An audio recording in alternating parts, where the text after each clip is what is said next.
tonight on Y News. The death penalty reimposition bill is now approved at the lower house of Congress. President Rodrigo Duterte grants conditional pardon, commutation of sentence to 27 believed inmates.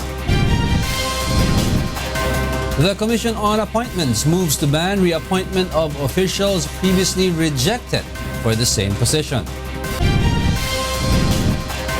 President Rodrigo Duterte is soon to sign the nationwide smoking ban.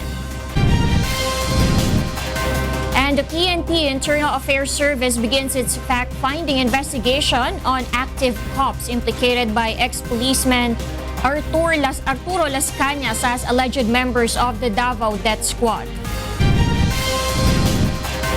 And a China-made underwater glider breaks a deep-sea dive world record. Y News begins now.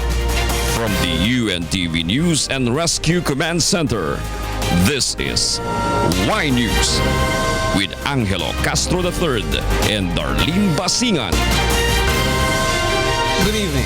The House of Representatives has finally voted and approved in third and final reading the proposed reimposition of the death penalty. Nel Maribuhok is at the House of Representatives to tell us why live. Yes, Nel, go ahead. Angelo, with 216 yes, 54 no, and 1 abstention, the House Bill 4727 or the Death Penalty Reimposition Bill is finally approved in third and final reading in the lower house of Congress. With 257 members present, the bill garnered majority votes. After the voting, Congressman explained voting a no. Ang aking pagtutol sa death penalty ay batay sa aking pananampalataya.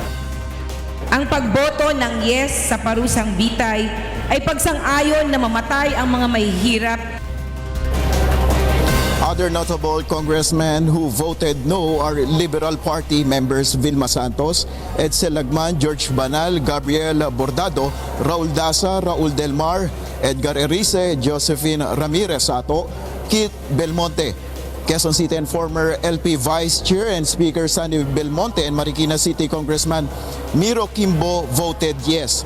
Because of these, Liberal Party members as well as other majority members who hold committee chairmanship at the lower house are now under threat from being removed from their post. These are Dinagat Island Representative Kakabag-Ao, who handles People Participation Committee, Kit Belmonte, who chairs the Land Use, Congresswoman Recto of Civil Service and Professional Regulation, Congressman Tino of Public Information, Carlos Zarate of Natural Resources, Amy De Jesus, Chair of Poverty Alleviation, and Mariano Velarde of Overseas Workers Affairs. Prior to the start of the voting, House Speaker Pantaleon Alvarez said he holds a list of names for possible replacement of those members of the majority coalition who will vote against the bill. Mahaba yung listahan. Marami na nagpalista Nagpalista na ano? Napapalit. Under the approved substitute bill, death penalty will be imposed only to drug-related offenses except illegal drugs possession. As of now, the anti-death penalty congressmen are still explaining their vote in the plenary. The lower house will now await the Senate version of the bill, and after the proposed bill will proceed to bicameral conference for approval. Then it will proceed to President Rodrigo Duterte for his action. And that is our update. Diego. Thank you, Nel Maribuhok, who is at the House of Representatives. President Rodrigo Duterte grants 27 inmates of the New Bilibid prisons with conditional pardon and commutation of sentence. Aga Kaakbay will tell us why. President Rodrigo Duterte grants conditional pardon to 4 inmates of the New Bilibid prison and commutation of sentence to 23 other prisoners inside the National Penitentiary. The 27 inmates came from the list of 127 prisoners aged 70 years old and above recommended for release by Secretary of Justice Vitaliano Aguirre. The advent of President Duterte's presidency and the appointment of your humble servant to the stewardship of the DOJ has allowed us to lay down plans to decongest the high volume of persons deprived of liberty via the mechanisms of parole, pardon, and of sentence and correct computation of good conduct time allowances. The 4 inmates granted with conditional pardon will be released at once, while the 23 prisoners granted with commutation of sentence will become free men after the Board of Pardons and Parole finishes the processing of their release. All in all, there are only 22 prisoners who have received a certificate of commutation of sentence, as one of the recipients, Rogelio Malagotnot, died last February 19. Secretary Aguirre led the formal awarding of certificates of conditional pardon and commutation of sentence to the chosen prisoners. During the event, Aguirre said it was only the first batch, and on Thursday, 19 more inmates will also be released. Secretary Aguirre stresses that they are now fast-tracking the release of the prisoners as it has already been delayed since last year. The move, Aguirre says, would also give the deserving inmates the chance to live a better life outside of jail after paying for their crimes inside the National Penitentiary. Kaya salamat sa ating mahal na Presidente na napagpalaya sa amin. At siya lang ang napagpalaya nagmula ng ilang Presidente na nakaraan. Aga Kaakba, UNTV News and Rescue, Muntinlupa City. President Rodrigo Duterte appeals to the Commission on Appointments to consider the arguments of DENR Secretary Gina Lopez regarding mining operations in the country. Marge Pelayo will tell us why. No less than President Rodrigo Duterte himself has asked the Commission on Appointments to hear the arguments of DENR Secretary Gina Lopez, specifically on how mining operations affect the country's environment. You just cannot ignore also the cries of Gina Lopez. I know that we get something like 70 billion in taxes sa mining. But you should also allow Gina to present her case. And I would like to ask Congress to their ups commission appointments. Tignan nilang mabuti. And she would show you how devastated the environment is. The president stood in defense of Lopez, saying the secretary is just doing her job. Duterte argues that Lopez has a strong point when she says that mining operations definitely destroys and abuses the natural resources of the country, specifically in Mindanao. Meanwhile, the president admits the existence of Davao Death Squad. However, he stressed that DDS was created during the time of martial law as a special armed partisan unit or a hit squad commissioned by the New People's Army. No, if you really ask, nandiyan yan sila, I am not into excuses, no apologies, pero you should learn more about DDS. It was a organized to combat yung Sparrow noon sa Davao. And you can ask the people, the old guys there. It was then known as the DDS martial law. Yung nagbabanatan yung Sparrow pati. But anyway, rather than sound to be apologizing for, I will answer for my misdeeds. And I can rot in prison for the right. For the right accusation. Huwag naman yung basta itapon mo na lang. Furthermore, the president denies spearheading the creation of DDS, contrary to the claim of Edgar Matobato and ex-police officer Arturo Las Cañas. Duterte stressed he never needed a death squad since he had his own police department. Marge Pelayo, UNTV News and Rescue, Philippines. Secretary Gina Lopez is in face over numerous written oppositions filed against her aiming to block her confirmation in the Commission on Appointments. Joyce Balancho will tell us why. Department of Environment and Natural Resources Secretary Gina Lopez is ready to face her 23 oppositors once the Commission on Appointments deliberates her confirmation. I will tell the truth. And then I will tell them, don't worry. Kung sino ba sila, no? Kung sino man sila, sasabihin ko, yeah, if it's the displaced mine workers or whatever, I'll tell the truth. Maybe they're opposing because they don't know everything, no? She says she can defend her decision of closing down mining sites that resulted to displacement of miners. She only hopes that some members of the Commission on Appointments who are into mining will inhibit in making decisions on her confirmation to avoid conflict of interest. I feel that's the right thing to do because they have business interests which goes against my advocacy, no? Yeah, it's not right, no? Yeah, you cannot make decisions based on your pocket. It's wrong. It's morally wrong. You should make a decision. You see a Commission on Appointments. Kung dapat whoever is there should make a decision based on the common good, di ba? Yan ang tama. Not on your negosyo, no? Meanwhile, tomorrow, the Commission on Appointments, or CA, will continue deliberating the confirmation of Foreign Affairs Secretary Perfecto Yasay. CA Chair Senator Coco Pimentel says it would be difficult for Yasay to get approval from CA after he allegedly lied to the congressional body. It can be remembered that Yasay said during the first CA hearing that he applied but was not qualified to be an American citizen. But days after, documents surfaced showing otherwise. Yasay also in a separate interview revealed possessing an American passport. Kung nagsinungaling ka even sa CA, that's also a part of the legislative branch. That's a serious offense. Without all of these explanations, we will really be confused. What do all these documents mean? You know? The secretary denied lying to CA, saying he was granted American citizenship in 1986, but due to violation of laws in the US, he returned to the Philippines. Since then, he said he is only granted tourist visa to America. Huwag niyo naman sasabihin na nagsinungaling ako because I did not lie. There was no basis for me to lie. All of the supporting documents that I submitted are not only consistent with what I said, but what I said are consistent with these documents. Joyce Balancio, UNTV News and Rescue, Senate of the Philippines.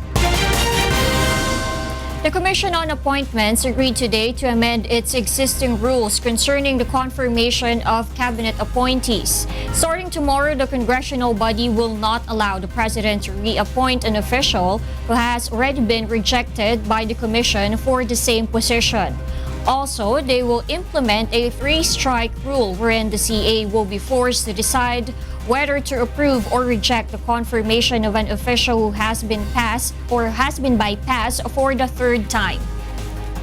The president has to realize naman, once his appointee has been rejected, that there are 104 million Filipinos. Meron naman siguro ding may kaya pa nung trabaho nung taong yun. Pag nababypass, renew lang ng renew. In the last administration, there were at least 2 or 3 members of the cabinet who were bypassed 20 times and reappointed 20 times. At yung iba naman, hindi sinasubmit. Hindi nagsasubmit ng dokumento. Ballot or secret voting will also be allowed as a mode of casting votes. In order to reject or approve the appointment of an official, at least 13 votes are needed. Kasi mas may exercise ng member ng CA yung kanyang conscience vote, yung kanyang option. Imbis na nagsasakom sa lobbying, nagsasakom sa mga pressure, ito hindi, sarili niya talaga, di ba? Sarili niyang desisyon kung dapat i-confirm o i-reject ang isang committee o isang nominee. The alleged mastermind of the so-called rent sangla scheme, Rafaela Anunciacion, has been granted a temporary liberty. John Ano will tell us why. The alleged mastermind of the so-called rent sangla scheme, Rafaela Anunciacion, has been temporarily released after posting bail worth 400,000 pesos for estafa charges. Nakalaya po siya pansamantala, sir, no? Dahil yung warrant po na inisyu ng judge natin ay particular lang para sa iisang kaso. Yung nag-complain doon ay January pa, nag-file. So yung mga succeeding cases, pag lumabas na po ang PI noon, ang warrant noon, most likely hindi na po siya sir makakalaya doon dahil ano na po yun, large scale na po yan. Anunciacion is the alleged mastermind of the modus operandi that stole more than 2,000 vehicles. The Highway Patrol Group Calabarzon arrested Anunciacion in Santa Rosa, Laguna through a warrant of arrest released by the Regional Trial Court Branch 93. The HPG Region 4A was able to recover 400 of the stolen vehicles, but only 200 of the said number were returned to their rightful owners. Aside from Rafaela, her alleged accomplices Anastasia Cauyan, Sabina Torreya, Taichicus Nambio, and Eliseo Cortez are also facing charges at the Department of Justice. Kasama po sir na ano yun, malalabasan ng warrant. Pagdating sir ng tamang oras, araw na matapos yung pag-iimbestiga ng DOJ, most likely may-issuehan po sir ng warrant. Joan Nano, UNTV News and Rescue, Philippines. The owner of Mighty Corporation promised to cooperate in the investigation over the fax stamps after meeting with Justice Secretary Vitaliano Aguirre today. Roderick Mendoza will tell us why. Accompanied by his lawyer, the owner of Mighty Corporation, Alexander Wong Chu King, met with Justice Secretary Vitaliano Aguirre. His lawyer, Attorney Sigfred Fortuna, says the businessman will cooperate with BIR's investigation into the fake excise tax stamps on Mighty cigarettes seized by the Bureau of Customs last week. So the company had decided to cooperate fully in accordance with what Secretary Aguirre had conveyed to him as the wishes of the President. Fortune also said his client will not be arrested, contrary to the order of President Rodrigo Duterte to arrest the businessman for alleged economic sabotage. In fact, we voluntarily repaired to the NBI this morning, and it was very cordial. The lawyer adds that the alleged bribery attempt on the president was not discussed in their meeting with Secretary Aguirre. The NBI said there are still no charges against Wong Chu King, but he will be invited once a formal investigation is initiated. He was being sought last night by the NBI on account of his issues with the BIR. Secretary Aguirre has not yet commented on his meeting with the owner of the Mighty Corporation. As of the moment, no order was given to the NBI to probe the businessman. Roderick Mendoza, UNTV News and Rescue, Manila. President Rodrigo Duterte is supposed to sign the executive order or EO on nationwide smoking ban within the week. However, the president said he must first study it carefully before implementing. He also said he wants to seek the opinion of the medical sector in banning smoking in public places throughout the country. The revised draft EO on smoking has been submitted to the Office of the Executive Secretary, Salvador Medialdea. The Department of Agriculture, meanwhile, believes a nationwide smoking ban will have no effect on local tobacco farmers. Secretary Manny Piñol notes that tobacco farmers will continue to plant tobacco while it remains allowed and while people continue to buy their products. From our point of view, we look at tobacco as an agricultural commodity. Until such time that it will not be declared illegal, I don't think there's anything wrong for our farmers to plant tobacco and sell this to those who would like to smoke. The Metropolitan Manila Development Authority is set to designate a fire lane along EDSA. Joan Nano will tell us why.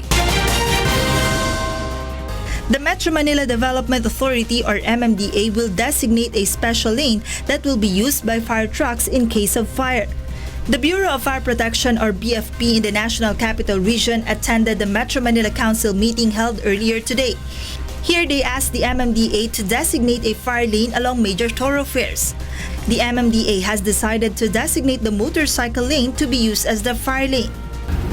When there is an emergency, all the cars on that lane must get out and give priority to a fire truck, and this can extend further to ambulances and other vehicles that are that need to be given the space during an emergency. But before the implementation of this scheme, the MMDA will first conduct a dry run to observe what will be its actual effect on the flow of vehicles. The implementation of fire lane is expected to begin by the end of March this year. For now, the MMDA will put fire lane initially along EDSA, after which the agency will still have to study if this is also possible on other roads across Metro Manila. Apart from fire lane, the BFP NCR has also requested the local government units to intensify the anti-illegal parking campaign in their respective areas. This is to make roads available for fire trucks and for the BFP's quick response in case of fire. On the certain areas that requires access to first responders, dapat mag-provide talaga at lakihan yung kalsada. Kung meron mga dapat tanggalin na mga houses para pwede din po nilang gawin yun para lang talaga makapasok yung ating mga first responders. Since January to February this year, the BFP NCR has already recorded more than 600 fire incidents in Metro Manila, and the leading cause of this is electrical connection. Because of this, the Bureau of Fire Protection will intensify their fire prevention campaigns within communities to raise public awareness as to how fire can be prevented in line with the celebration of Fire Prevention Month. Joan Nano, UNTV News and Rescue, Makati City. Next on Y News. The National Capital Region Police Office investigates an active policeman who allegedly paid 500,000 pesos to avoid reassignment to Basilan. President Rodrigo Duterte orders a review if NFA and NIAS will contribute to the country's food security program. Y News will be right back.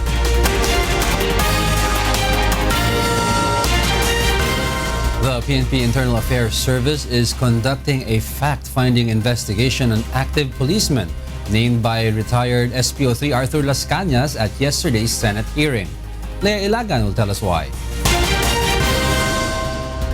The PNP Internal Affairs Service Deputy Inspector General Police Director Leo Angelo says they are now validating the information divulged by retired SPO3 Arthur Las Cañas during the Senate hearing yesterday. Duterte, however, notes that the IAS can still classify the statements of the self-confessed DDS member as intelligence information. This information have not been processed through an intelligence cycle.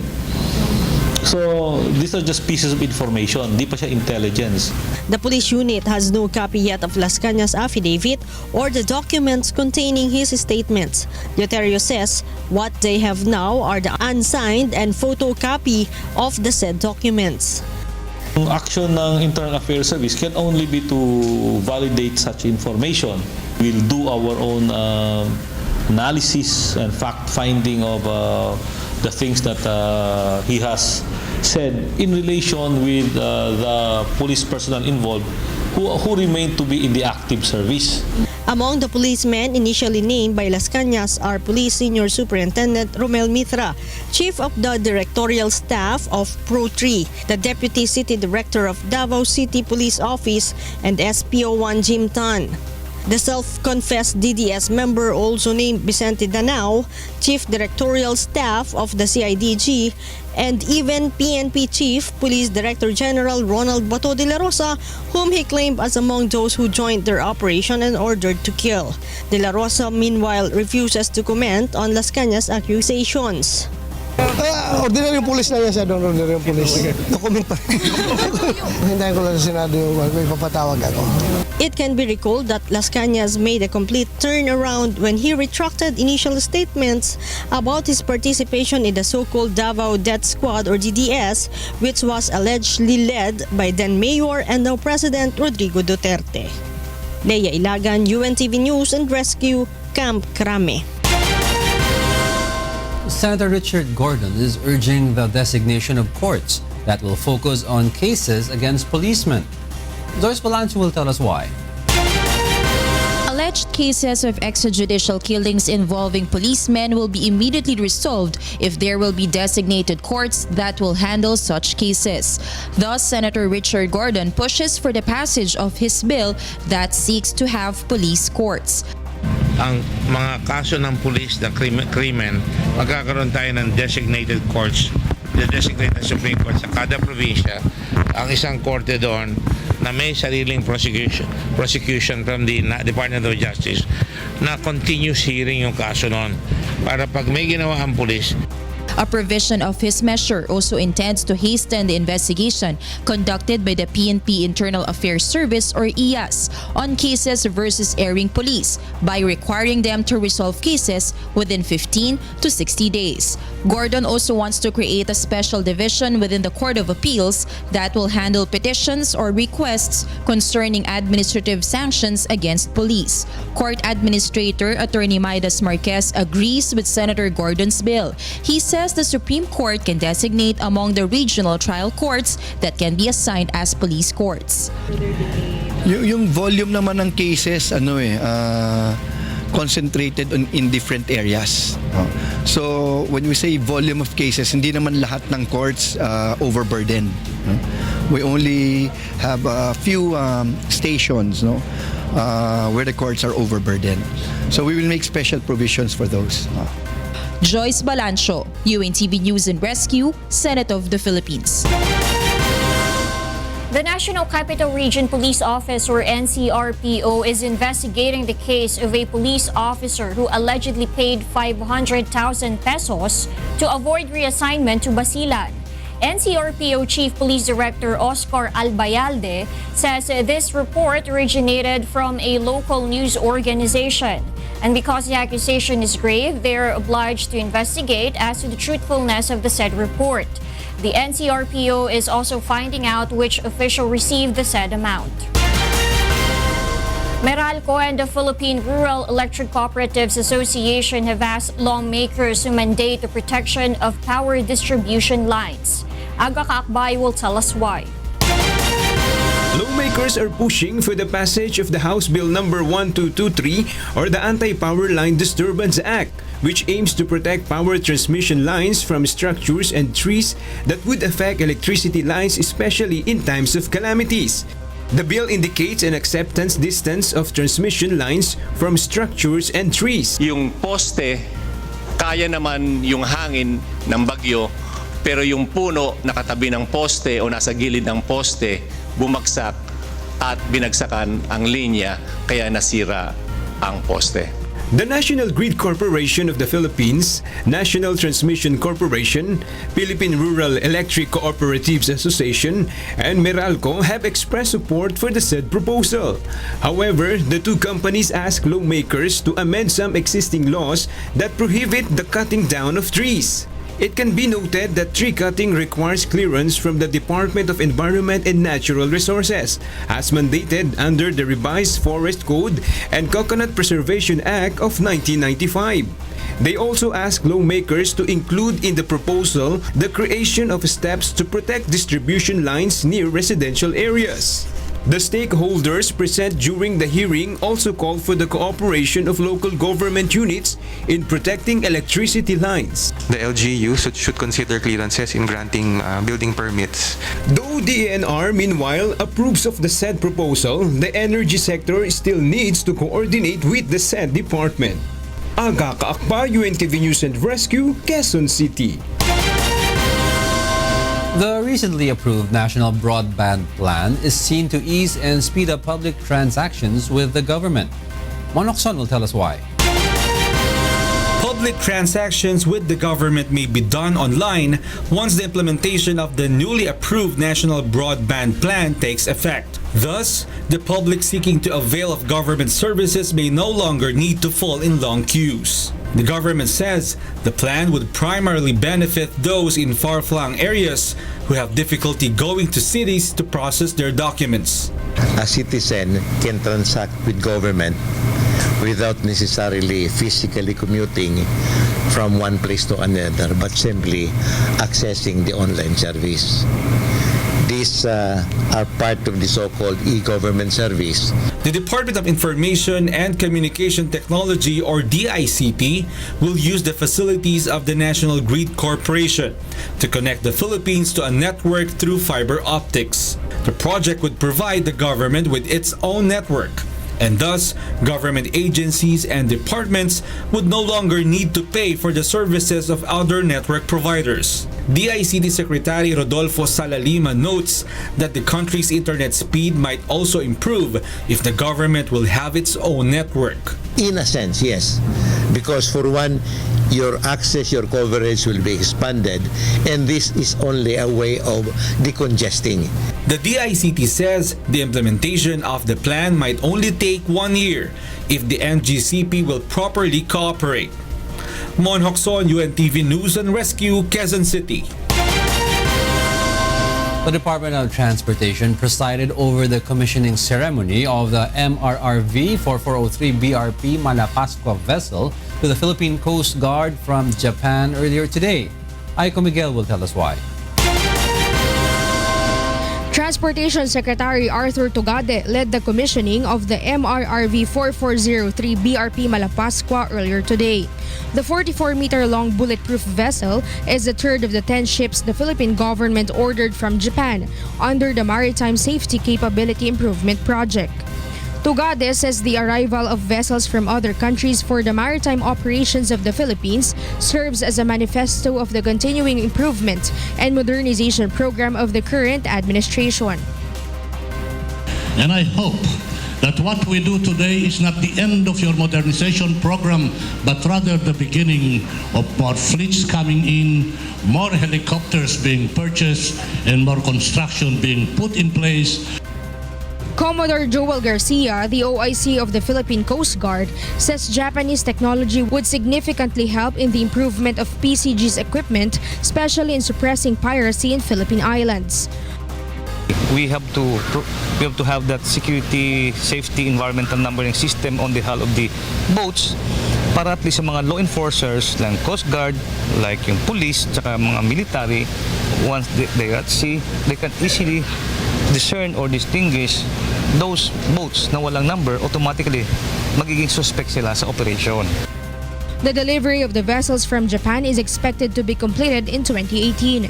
Japanese ambassador to the Philippines, Kazuhide Ishikawa, says Japan also pledges to become Philippines' partner in improving its infrastructure, human resource development, and in taking steps to reduce poverty rates. He says such programs are part of his country's efforts to maintain a good relationship with the Philippines. At the summit meeting, Prime Minister Shinzo Abe clearly stated that Japan would continue to assist the Philippines in its endeavor to develop the society. Aiko Miguel, UNTV News and Rescue, Philippine Coast Guard. The local government of Quezon City donates 50 patrol cars and hundreds of bulletproof vests to the Quezon City Police District. Grace Casin will tell us why. Ang request ko lang muna, lahat muna ng mga hindi na umaandar na sasakyan, yung mga nabulok na, bigyan ako ng inventory para kung ilan yon papalitan natin. Mayor Herbert Bautista led a turnover of 50 patrol cars by the Quezon City government here at Camp Karingal. The donation is the LGU's expression of support for the government's effort to suppress crimes. The local government of Quezon City also donated 800 bulletproof vests. Meanwhile, the Quezon City government also vows to donate 500 9mm Glock pistols and 150 tricycles for police patrol. Likewise, the local government plans to install CCTV cameras at all police stations in the city. PNP Chief Ronald De La Rosa meanwhile expressed his gratitude to Quezon City officials for the donation. He says he hopes other local government units will also duplicate their initiative. De La Rosa also calls on Quezon City cops to properly use the vehicles and ensure that they will be used only for maintaining peace and order in the city. Ayaw kong makita itong mga sasakyan na ito na nakapark sa mga questionabling lugar. Like mga saklaan, mga sugalan kung saan ginagamit itong mga patrol car para sa pangungulikta. Grace Casin, UNTV News and Rescue, Camp Crame.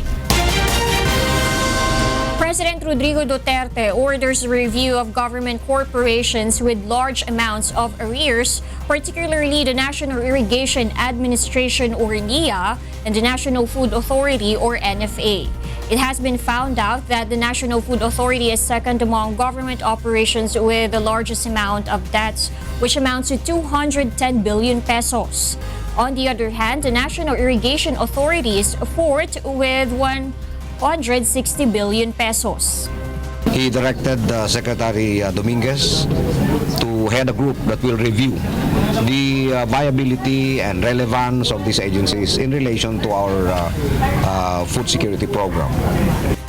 Secretary Piñol adds that President Duterte has appointed former AFP Chief of Staff Ricardo Visaya as a new administrator of NIA.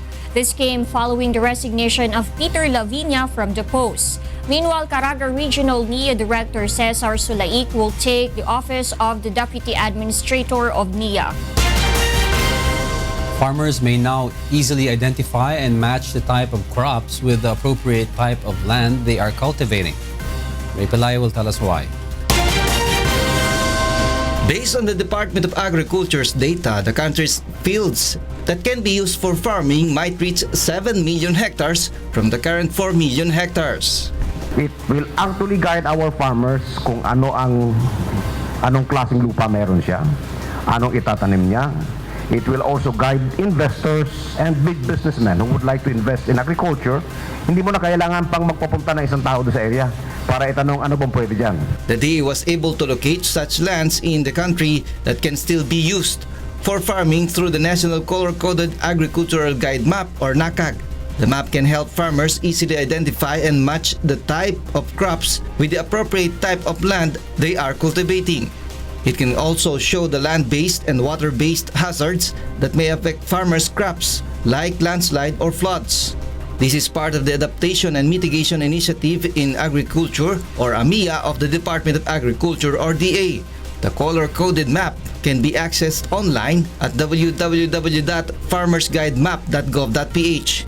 The DA is already creating an Android version of the color-coded map so it can be easily accessed via smartphones and tablets. The DA will also open an information center in municipalities for farmers who do not know how to operate computers. Also, under DA's AMIA, the government will purchase drones for field surveillance and monitoring as well as soil test kits for determining the type of lands an area has. Reimposition, UNTV News and Rescue, Quezon City. Coming up, migratory whooper swans are now ready for the return flight to Siberia from their visit to China. And a China-made underwater glider breaks a deep-sea dive world record. More from iNews after this break.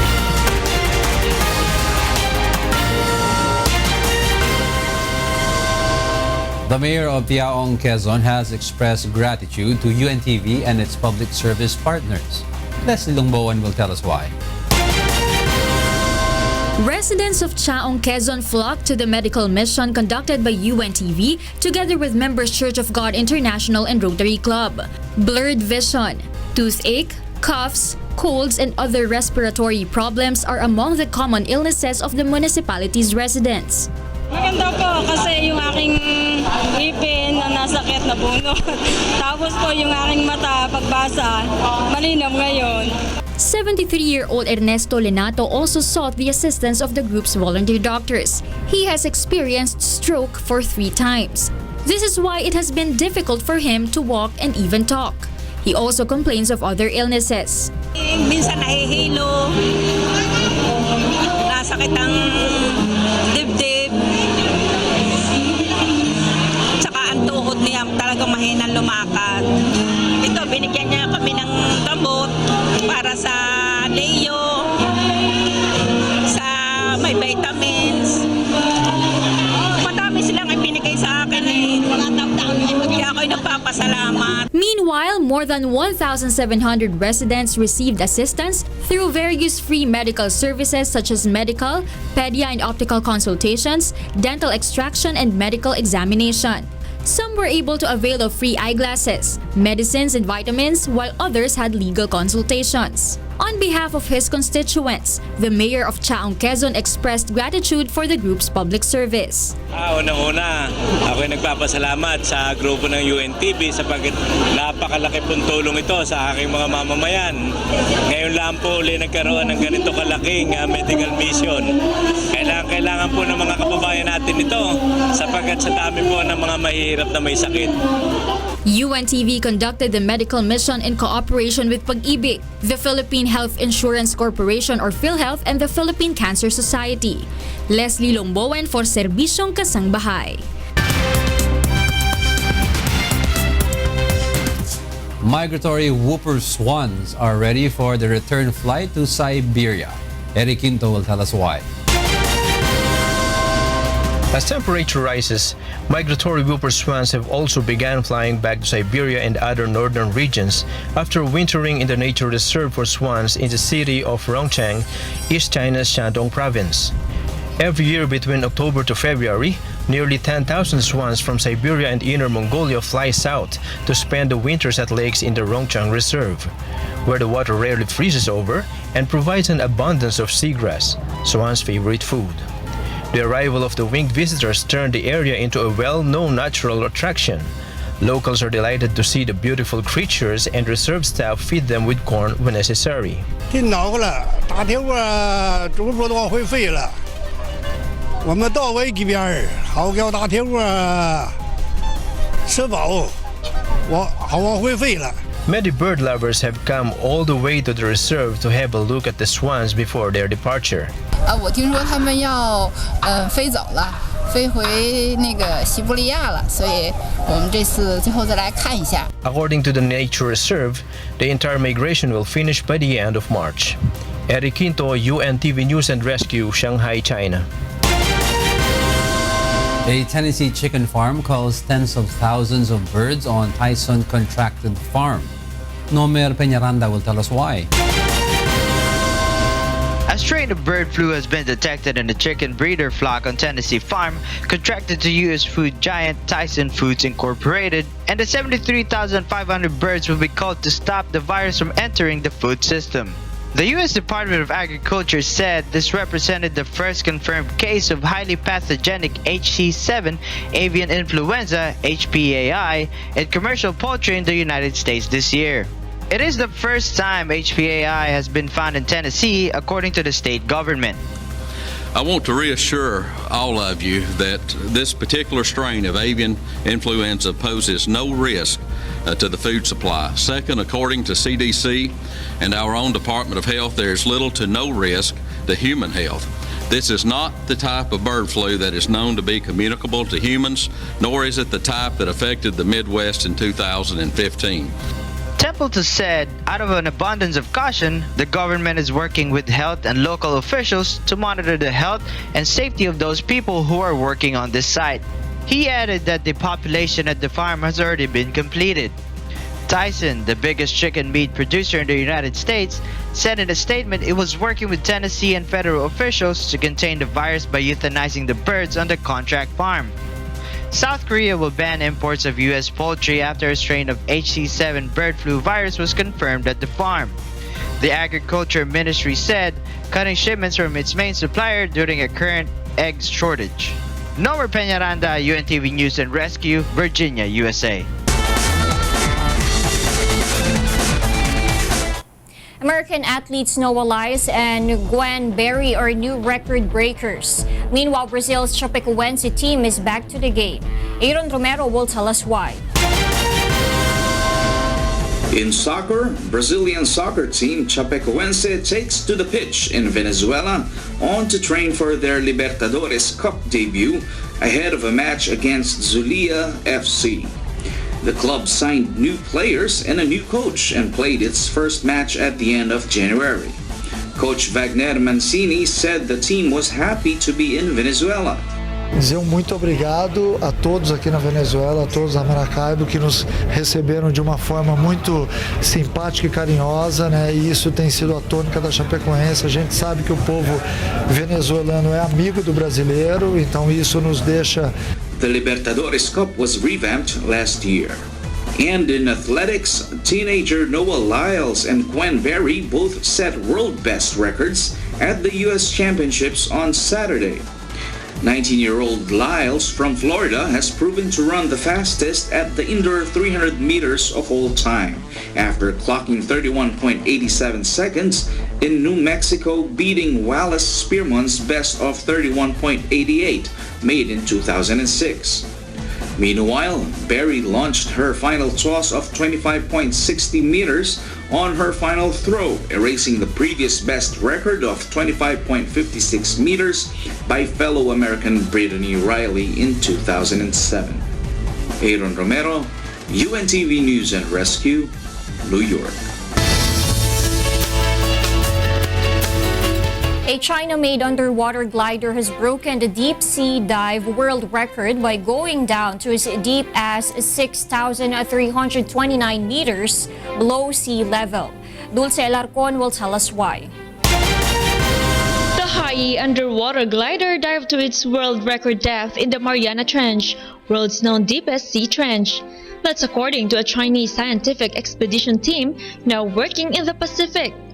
Developed by the Shenyang Automation Research Institute under the Chinese Academy of Sciences or CAS, the Hawaii underwater glider has been safely retrieved by the Chinese scientific expedition team. 当接收到6329米这个数据的时候，大家都非常的激动，因为就在去年同一个海域，我们的一台水下滑翔机在挑战6000米世界纪录的时候，与母船失去了联系。现在海1号成功打破了世界纪录，并安全回收到甲板上，我非常高兴。